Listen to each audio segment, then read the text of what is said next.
Good afternoon. Let's have a quick look at what the stock markets and which stocks are actually moving in trade today. So talking about the markets, obviously markets are seeing a subdued trading session today with Nifty slipping into the red in the second half of the trading session.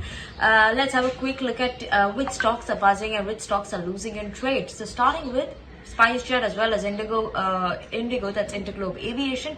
Both these stocks are buzzing in trade after we are seeing that the Aviation Minister said that they are they have from today raised the upper as well as the lower limit for the domestic airfares, and that is surely going to be something positive coming in for both these companies, and that is why the stock price is buzzing and moving in trade.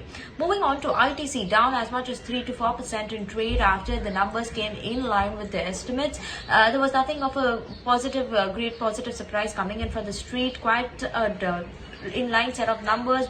Cigarette volume growth, volume decline was around 7%, though cigarette revenues were seen improving.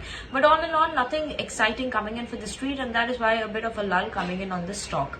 Moving on to Ashok Leyland, again the stock is down as much as 4.5% in trade after the company has slipped into a net loss in its quarter 3 versus a net profit last year. Surely that is causing some pressure on the stock price, and down as much as 4.5% in trade. Moving on to Bayer Corp Science, the stock price has slumped to 6% today, and the company has swinged into a net loss in quarter 3 of around 45 crores is what the net loss is at, versus a profit of 138 crore last year. So that is mainly dragged down by the higher tax outgo, which is surely impacting the overall stock price of the company. Though the revenues were seeing increase by 7%, but surely the investors are a bit worried, seems like, and we're seeing some selling coming in there as well as it's down 6% in trade.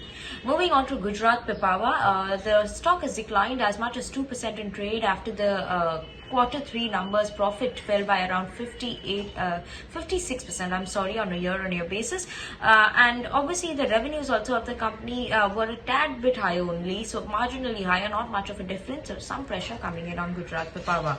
Motherson Sumi, stock price up as much as 6% today. It hit a new 52-week high after the highest ever quarterly revenue in Q3 was reported by the company. So good set of numbers coming in from Motherson Sumi, a star performance by the company, and sorry, we are seeing a good move coming in the stock price.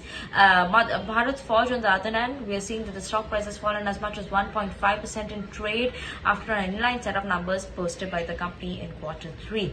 Voltas down 2.5% after the company said that they would be transferring the domestic projects business unit for around 1,000 to 1,200 crores, and this domestic project and engineering business for the financial year 1920 was around was at around 1,077 crores. That is around 14% of their total revenue. So some pressure may be building in on the stock price on the back of this news flow. Also, according to sources and reports, suggest that the railways could be starting normal operations from 1st April. This is according to reports, so that is something we're going to watch out for. But surely that positive sentiment is surely seen in IRCTC's stock price. It's up as much as 2% in trade today. And these were the big top movers and losers in trade today.